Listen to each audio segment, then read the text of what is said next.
Good evening, KU. I'm Nathaniel Duncan. I'm here with. Weston Funk. So, Weston, we're here to talk about music today. Yeah, that's right. We both got our Pink Floyd shirts on. We actually didn't even plan it, but we've got the same album and we're matching. So we're talking rock and roll. That's right. What are some of your favorite bands? Definitely my favorite band of all time would have to be The Doors. Nice, yeah. My dad is a huge fan of them too, so I listened to them a lot as a kid. So I grew up with it basically. So they're definitely like my favorite of all time. I also, of course, like awesome. Pink Floyd. Of course. Pink Floyd's also, been one of my favorites.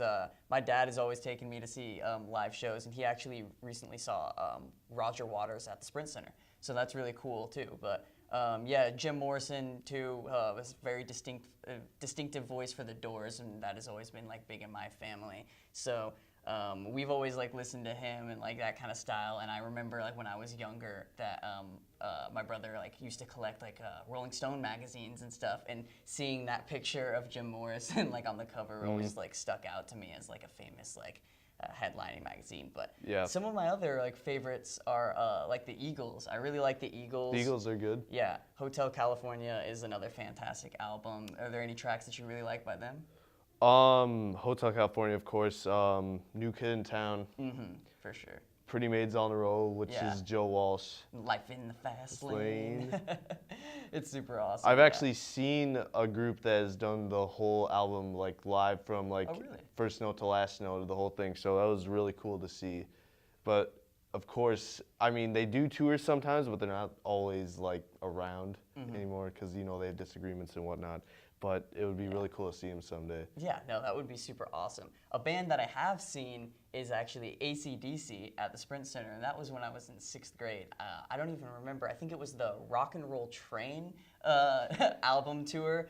But I love some of them. Like throwbacks to like Thunderstruck and Back in Black are always like kind of pump up songs that I try to use to get myself excited. Their music is good, but I feel like sometimes it might be a little bit overplayed. Yeah, especially like Back in Black, like literally the most overplayed song in the history. It's in a lot of those sporting events, that's for sure, and they use that to just just build up excitement and everything. Yeah. And they also do that a lot with like Rolling Stones songs, but the Stones are a classic. You know, the British Invasion, the Stones and the Kinks too are some like of the most like influential rock and roll like bands. Let's not forget the Beatles either. That's true. That's true. You can't like forget the Beatles. They're one of the most influential like artists that have come from that side of the ocean, you know. And the Ramones too. I love that kind of style. But shifting over, we also saw like in pop culture today, Stan Lee died. So it's very disappointing. That is very disappointing. I've always been a fan of Marvel comic books. I've been reading them since I was a kid. So it's kind of hard to see someone like that pass away. He's been like such a big part of what you read in your life. Yeah. So it was very sad to hear that he had to pass away. Yeah, he was definitely an influential figure with I'd say most children's life. Even if they weren't super big into comic books, you were probably touched by him, whether it's one of like movies that depicted like some of his characters, or for me especially like going to Islands of Adventure Universal Studios where they have Marvel World and they have like roller coasters and rides kind of like themed towards all his creations. So it's very sad, but he left along a great legacy, so that's for sure. It was, and he will be truly missed, and also he probably won't have any more cameos in the Marvel movies unless they do the digital CGI. Yeah, or they could have gotten some pre-recorded. You never know. So they might have had something. But we're going to wrap it up here and throw us to some guests. So stay tuned. We've got some awesome guests and interviews coming up for you next.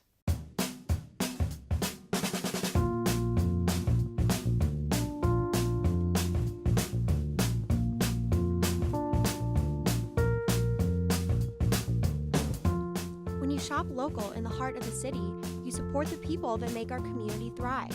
The money you spend here stays here, in this place we call our home. Lawrence, Kansas, where there's good old-fashioned hometown pride.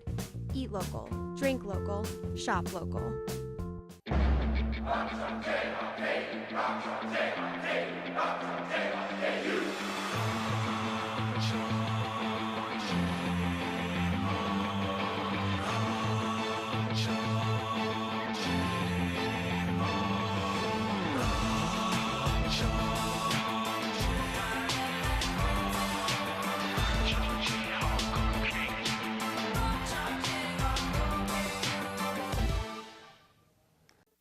Welcome back. I'm Chris, and I'm here joined by Mucia and Patrick of the very fantastic Camp Kesem. And why don't you guys just start off and tell us a little bit about Camp Kesem?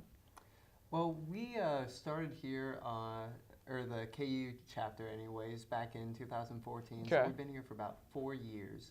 And what we are, we're a camp that provides year-round support for children whose parents have been affected by cancer.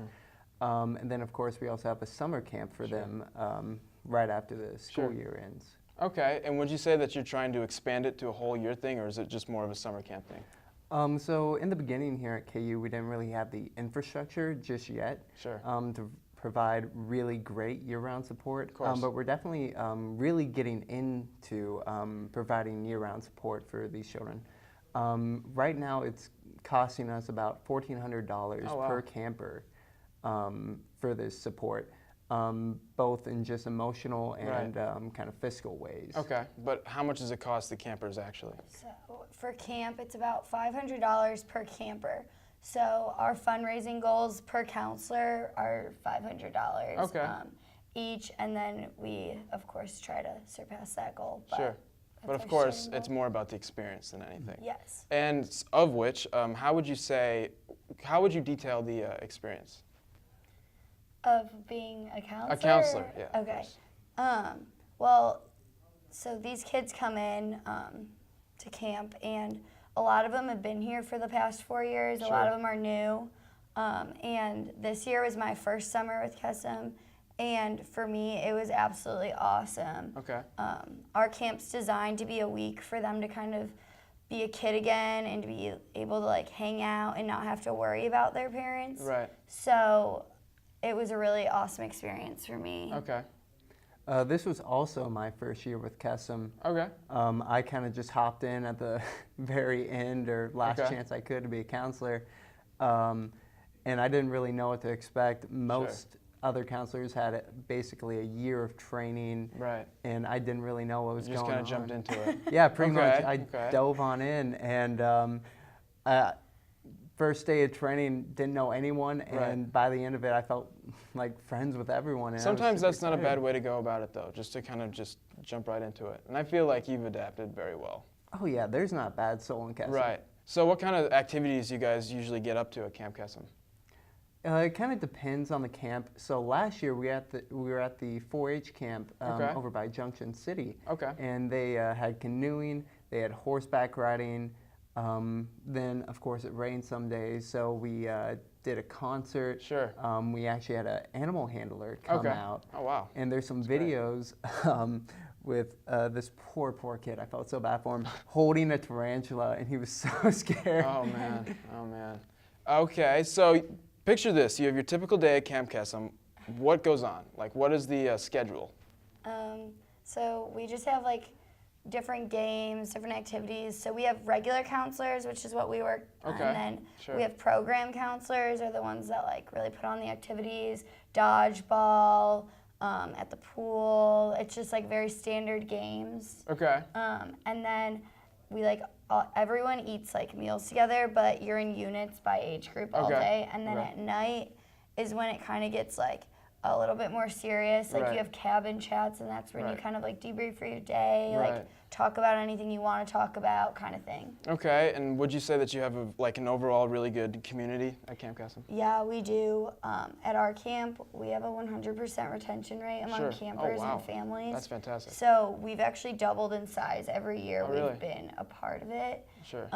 And like that communication's all year round. Okay. We actually have a mini reunion this Saturday, and we're giving the kids and their families like a tour of campus and all that. How many members do you have right now? Campers. Sure, yeah. So this summer we had 80 campers. Yeah, right around 80. And it's double from last year. Yeah, so then it was like 40 and 20 the first year. Okay, that is fantastic. So where is this camp based? Like the national organization or? Well, the local one. Well, yeah, our chapter is based right here at KU. We're the only Camp Kesem chapter in all of Kansas. Right. So we're covering everyone in Kansas. We're covering a lot of people in the Kansas City, Overland Park area. Okay. Just the general northwestern Missouri whenever they can't go down to the Mizzou chapter. Okay. So our coverage is quite a lot, okay. and we didn't really have our name out there as much as we do now in our initial Great opportunity right here. Oh yeah, no, it's pretty great. Okay, where is the camp located? We're going to be doing it this year in Flint Hills. Sure. It's probably the most beautiful campsite.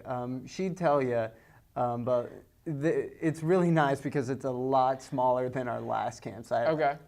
I'm not kidding you. I walked about 12, 13 miles really? a day in about 100 plus heat. Okay. So this is going to be a nice break from that. And what kind of atmosphere or environment? Is it more secluded? Is it rural, in the city?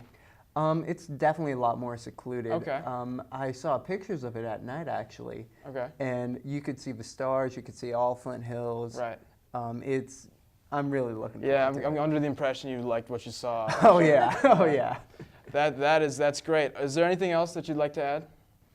Well, if you guys are interested in joining Camp Kesem or learning more about Camp Kesem, message us on campkesem_KU or any social media platforms, really. Just look us up by that, and we'd be more than happy to give you some info. Yeah.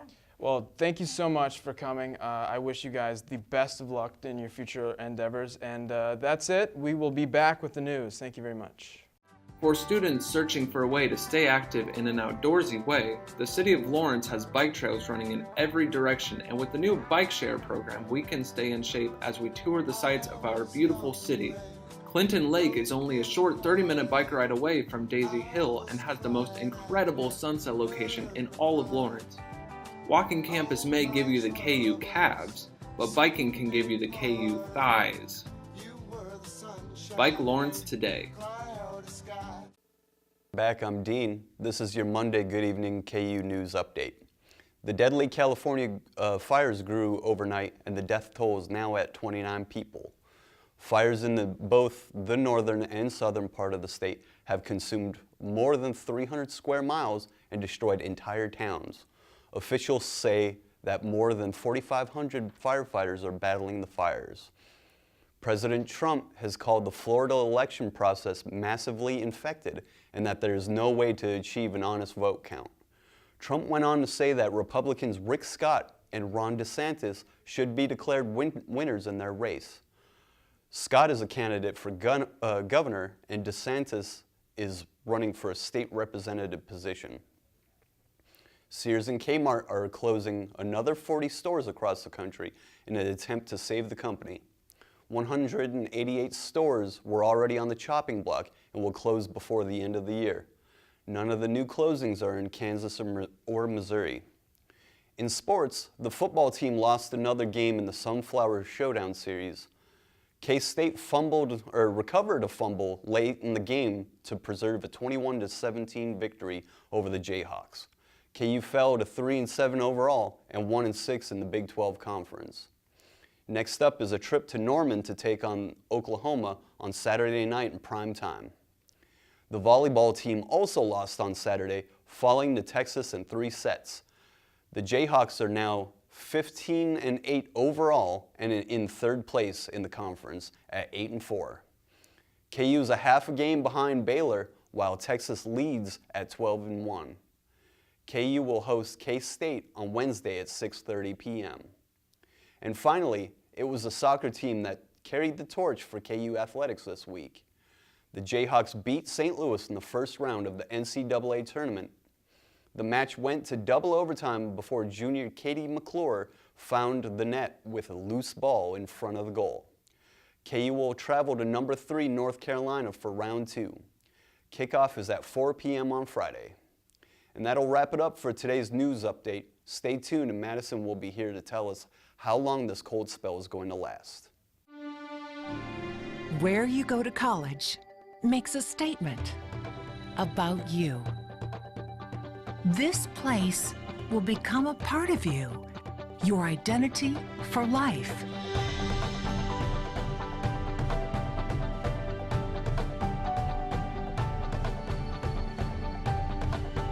the University of Kansas. A great place to be you. Welcome back to Good Evening KU. Tonight we're seeing what's left of this winter storm that came through this morning and left us quite a bit of snow.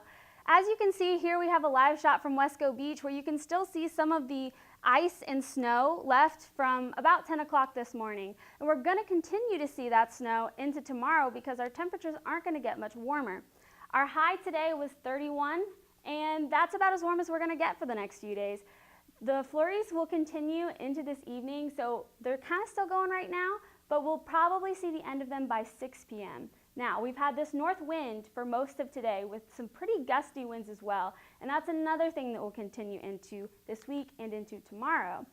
Tomorrow we're going to see a high of 33. Our skies are going to clear, and so that's going to give us some heating from the beautiful sun, which will keep our temperatures just a little bit warmer than they were yesterday.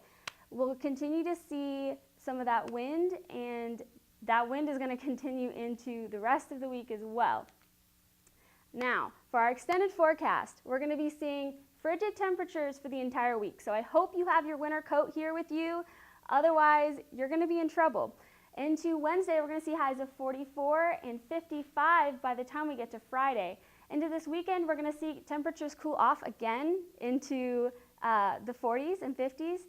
And that trend is going to continue for this week, potentially into the beginning of next week. Our next chance of snow is going to be into Saturday. Again, take it with a grain of salt. It's still very early to be predicting that. So just keep an eye on that as you move through the week and as you're making your plans. And thank you so much for joining us. We will be back this time next week. See ya.